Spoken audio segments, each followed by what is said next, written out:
यहाँ पर 7वां चैप्टर है, इकाई 7 है युगपत समीकरण। क्या नाम है इसका? 7वां चैप्टर है आपका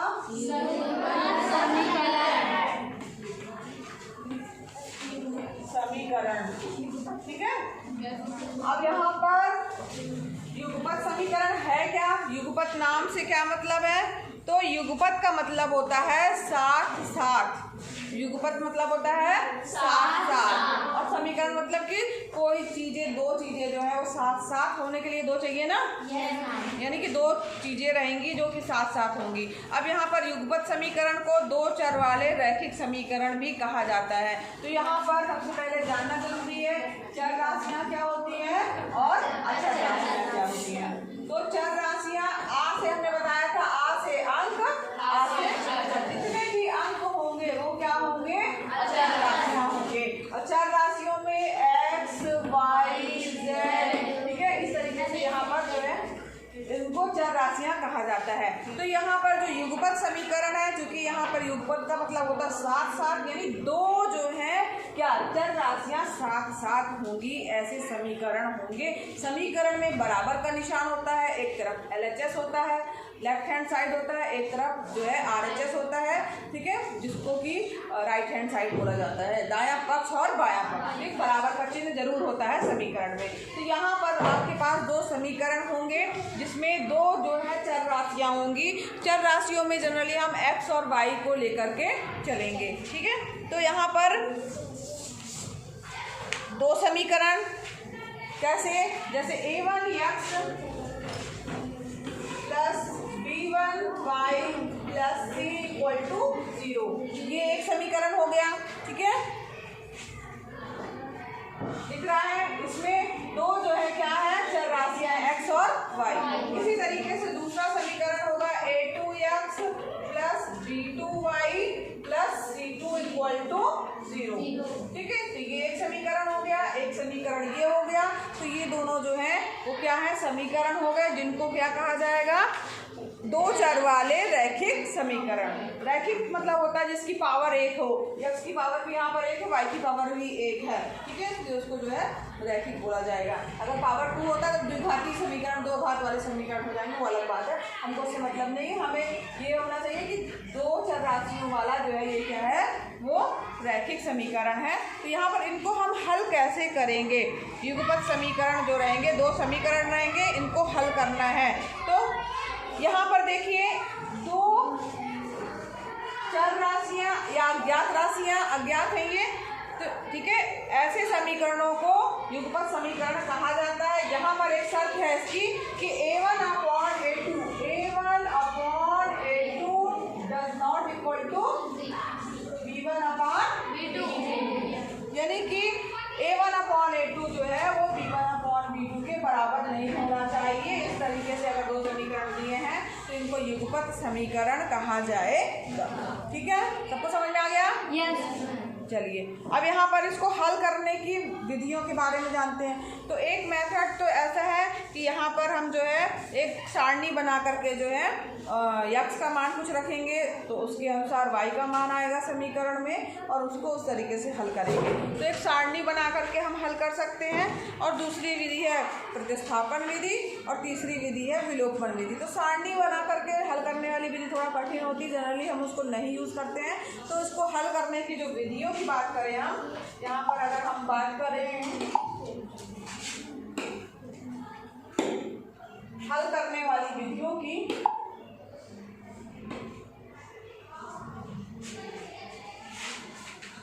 तो यहाँ पर हल करने का विधि कौन कौन सी है? युगपत समीकरण को हल करने की विधि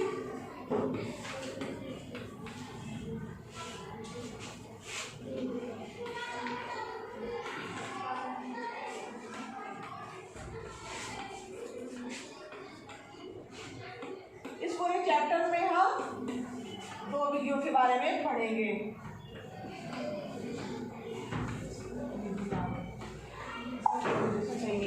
तो पहला जो है वो है आपका प्रतिस्थापन विधि,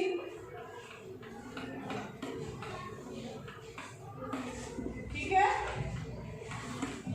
और दूसरी विधि है आपकी विलोपन विधि।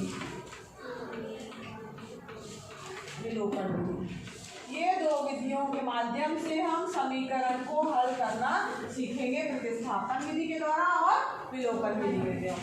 नाम से स्पष्ट है, प्रतिस्थापन मतलब कि एक का मान दूसरे में रखने पर प्रतिस्थापित करेंगे, तब उसके बाद जो है हमें जो उसका मान हमने रखा है उसका पूरा समीकरण x का ही हो जाएगा या y का ही हो जाएगा और उसका मान प्राप्त हो जाएगा।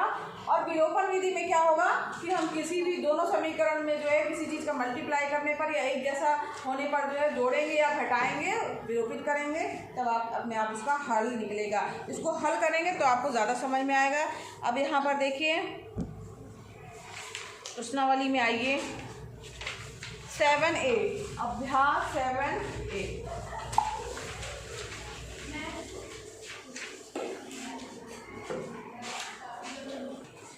अब अभ्यास 7A में आइए, इसका पहला क्वेश्चन दिया है x के मान y के पदों में लिखिए। ठीक है, x का मान जो है वो हमें y के पदों में ज्ञात करना है। पहला क्वेश्चन है, पहले का पहला है x minus y equal to 4। अब यहाँ प्रश्न दिया है x का मान हमें ज्ञात करना है किसमें, y के पदों में। तो x का मान ज्ञात करना है y के पदों में, यानी हमें x बराबर चाहिए। तो x बराबर क्या हो जाएगा 4 और यहाँ माइनस वाई तो दूसरी तरफ जाएगा तो क्या हो जाएगा प्लस वाई। तो x का मान y के पदों में हमें ज्ञात हो गया, यही आपका क्या होगा आंसर होगा। समझ आ रहा है, बन जाएगा, बहुत आसान था, हमने x का मान y के पदों में ज्ञात कर लिया। ठीक है, इसी तरीके से इसका अगर हम दूसरा पार्ट देखें या दूसरा क्वेश्चन देखें, पहले का तीसरा, चलो तीसरा देखो 1/3x plus Y equal to दिया है 2। ठीक, अब यहाँ पर हमें x का मान y के पदों में चाहिए, यानी हमको एक तरफ केवल जो है वो आपको x चाहिए है। तो सबसे पहले यहाँ पर हम 1/3, ठीक है, x बराबर 2, यहाँ प्लस में y इधर क्या हो जाएगा माइनस वाई। अब हमें केवल x का मान चाहिए है, तो x बराबर क्या हो जाएगा, यहाँ 3 बटे में है तो यहाँ इस तरफ दूसरी तरफ ले जाएंगे तो क्या हो जाएगा मल्टीप्लाई में हो जाएगा 2 माइनस वाई। अब x बराबर क्या हो जाएगा 3 दूनी 6 और माइनस 3y। यहाँ पर देखिए x का मान y के पदों में ये आ गया, यही आपका आंसर होगा। ठीक है, x का मान y के पदों में आ गया, यही आंसर होगा। देखो यहाँ पर प्रश्न में कहा है x का मान y के पदों में लिखिए, यानी हमें x इक्वल टू चाहिए। x के अलावा जो चीज भी इस तरफ है वो सारा चीज जो है वो बराबर के दूसरी तरफ लेके जाना है। यहाँ पर x बराबर हमने किया, ये यहाँ पर था एक्स्ट्रा, ये इस तरफ जाएगा। आपको पता होना चाहिए जब भी बराबर के दूसरी तरफ जो है पक्षांतरित किया जाता है, तो अगर घटाने में है तो इधर जुड़ जाएगा, जोड़ने में है तो यहाँ घट जाएगा, गुणे में है तो भाग हो जाएगा, भाग में है तो गुणा हो जाएगा। इस प्रक्रिया आपको पता है। x बराबर क्या हो जाएगा 4 माइनस इस तरफ जाएगा तो प्लस वाई हो जाएगा, आंसर हो गया। x का मान हमने y के पदों में ज्ञात कर लिया। अब जैसे 1/3x plus Y equal to 2 दिया है, यहाँ पर हमको सबसे पहले क्या करना है, x को छोड़ के बाकी सारी चीज उधर ले जानी है। तो 1/3x पहले हम एक एक करके ले जाएंगे, ये दूसरी तरफ ले जाते समय यहाँ ध्यान दीजिएगा, यहाँ पर ये मल्टीप्लाई में है, यहाँ पे प्लस में था, दूसरी तरफ जाएगा तो क्या होगा माइनस में हो जाएगा। अब यहाँ पर माइनस में हो गया, यहाँ पर ये बटे में है, बटे में का मतलब क्या हुआ कि ये भाग में है, भाग के रूप में है, तो जब ये इस तरफ आएगा तो ये मल्टीप्लाई के रूप में होगा। ठीक है, ये बटे में है यानी भाग में है, जब दूसरी तरफ जाएगा तो गुणे के रूप में होगा। क्योंकि गुणा हो रहा है तो यहाँ पर कोष्टक का निशान लग जाएगा, क्योंकि ये जो है प्लस जोड़ने घटाने वाले पद लिखे हुए हैं, तो यहाँ मल्टीप्लाई के रूप में आ गया। ठीक है, और यहाँ पर x बराबर इसका गुणा कर दिया। जब भी कोष्टक तोड़ा जाता है तो कोष्टक के बाहर वाला जो चीज होगा या जो भी अंक होगा उसका अंदर के सभी पदों में गुणा होता है। तो यहाँ मल्टीप्लाई में 3 दूनी 6, 3 का गुणा माइनस वाई से होगा तो माइनस 3y, यही हो गया आपका आंसर। ठीक है, सबको समझ में आया? चलो अब आगे बढ़ो, नोट कर लिया? नोट करो, जल्दी नोट करो। अब यहाँ देखिए नेक्स्ट क्वेश्चन है आपका, दूसरा प्रश्न है y के मान x के पदों में लिखिए। 7A का ही दूसरा क्वेश्चन है। दूसरा क्वेश्चन जो है क्या y का मान x के पदों में लिखना है। इसका पहला सवाल दिया है 5x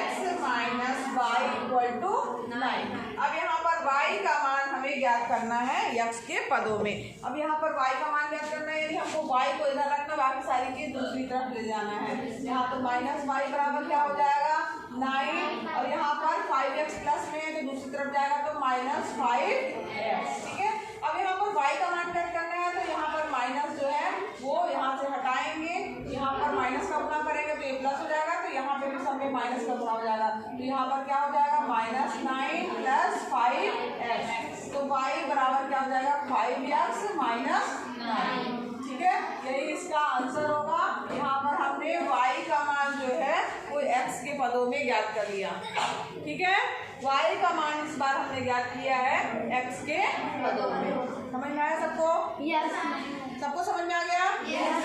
चलिए इसी का तीसरा, चलो तीसरा भी देख लो।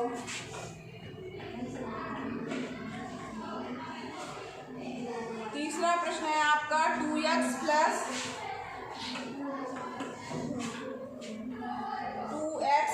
1/2y equal to 4। ठीक है, तीसरा प्रश्न ये है, यहाँ पर हमें y का मान ज्ञात करना है। तो मैम ने क्या बताया है, y को छोड़ करके बाकी सारी चीजें दूसरी तरफ ले जानी है। तो यहाँ y के साथ में 1/2y है तो ये यही रहेगा 1/2y बराबर क्या हो जाएगा 4 माइनस 2x। ठीक है, ये x प्लस में है x वाला पद, तो यहाँ पे जाएगा माइनस में हो जाएगा। अब यहाँ पर देखिए 1/2y है, हमें यहाँ पे क्या चाहिए, केवल y चाहिए है, केवल y चाहिए है, तो क्या करेंगे, यहाँ y क्या है बटे में है या भाग में है, तो दूसरी तरफ जाएगा तो क्या हो जाएगा गुणे में हो जाएगा 4 माइनस 2x। ठीक है, अब मैं यहाँ लिख दे रही हूँ, उसके बाद यहाँ लिख दे रही हूँ ऊपर ताकि आपको दिखाई दे। तो y बराबर यहाँ 2 का मल्टीप्लाई हो जाएगा, तो y बराबर क्या हो जाएगा 4 दूनी 8 और माइनस 2 गुणे माइनस 2 यानी माइनस 4x। ठीक है,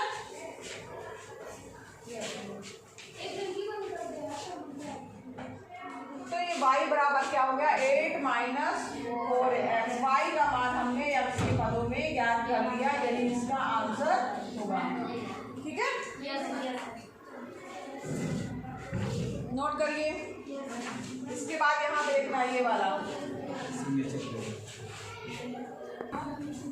चलो यहाँ पर 7A का दूसरा क्वेश्चन हो गया। इसका सेकंड वाला क्वेश्चन जो है आपका होमवर्क है, पहले का सेकंड भी आपका होमवर्क है और दूसरे का सेकंड भी आपका होमवर्क है।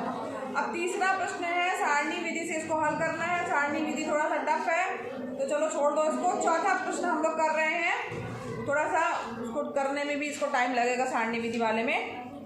चौथा प्रश्न है, हल कीजिए प्रतिस्थापन विधि से। ये इंपॉर्टेंट है, प्रतिस्थापन विधि से हल करना अक्सर आता है। तो यहाँ पर देखो प्रतिस्थापन विधि से हम हल करना और देख लेते हैं एक क्वेश्चन।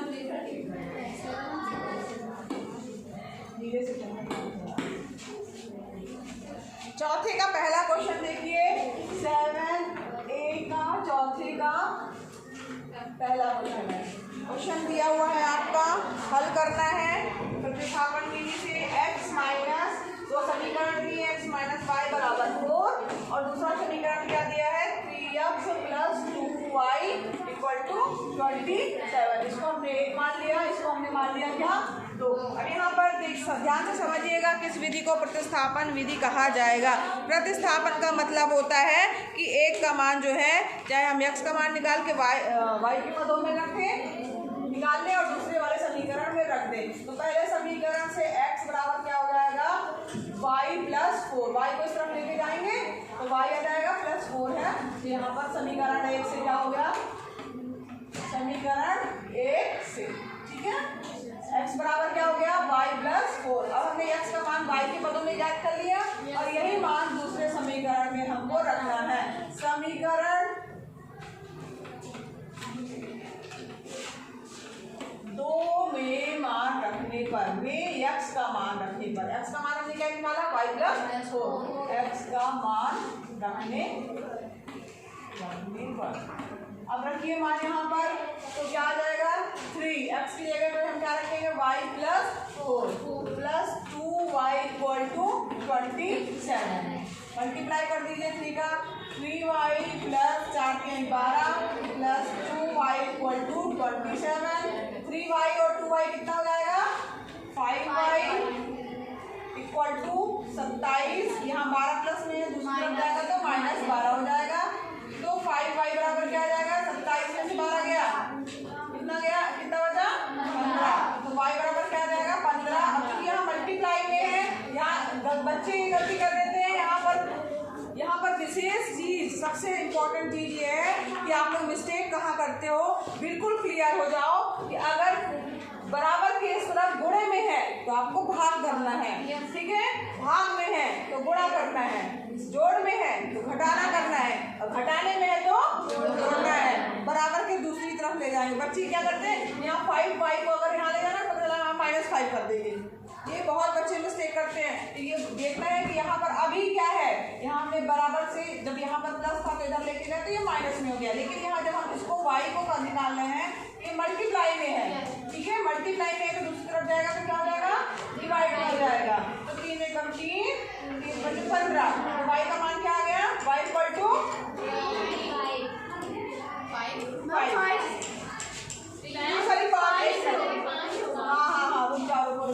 यहाँ पे 5 दिया है, 3 से नहीं दिया है, इसको बता लो, ठीक है। तो y इक्वल टू क्या हो जाएगा, 15 बटे 5, ठीक है। तो 5 एकम 5, 5 3 15, तो y का मान क्या आ गया आपका, 3। तो यहाँ पर आपको y का मान मिल गया। अब y का मान किसी भी समीकरण में रख दो तो x का मान आ जाएगा। तो यहाँ पर देखिए, इसके बाद आप लिखिएगा समीकरण 1 में y का मान रखने पर, समीकरण 1 में y का मान रखने पर, ठीक है। अब हमने मान रख दिया समीकरण 1 में, तो x माइनस वाई की जगह क्या लिख दिया, 3 बराबर 4। तो x बराबर क्या हो जाएगा, 4, और यहाँ माइनस इस तरफ में है, बराबर से इस तरफ जाएगा तो क्या हो जाएगा, प्लस। तो x बराबर क्या हो जाएगा, 7। तो यहाँ पर देखो हमने x और y का मान जो है वो ज्ञात कर लिया। यहाँ पर जो है यही इसका हल होगा, ठीक है। अब उत्तर आप अलग से लिख देना। अतः समीकरण को प्रतिस्थापन विधि से हल करने पर x बराबर 7 और y बराबर 3 प्राप्त होगा। उत्तर अलग से लिख लेंगे, यहाँ जगह नहीं है इसलिए मैंने लिखा नहीं है।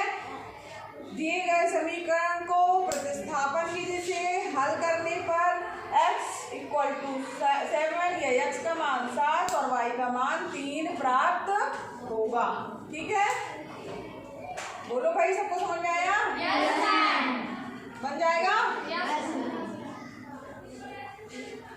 प्रतिस्थापन में आपको करना क्या है, किसी भी एक में x के रूप x का मान y के पदों में ज्ञात कर लीजिए या y का मान x के पदों में ज्ञात कर लीजिए, उसको समीकरण दूसरे वाले में रख दीजिए।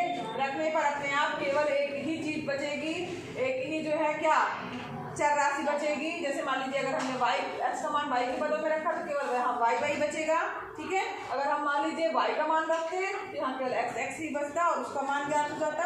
जो मान प्राप्त हुआ उसको दूसरे समीकरण में रख के जो अज्ञात दूसरा वाला जो चर राशि है उसको हम ज्ञात कर सकते हैं, ठीक है।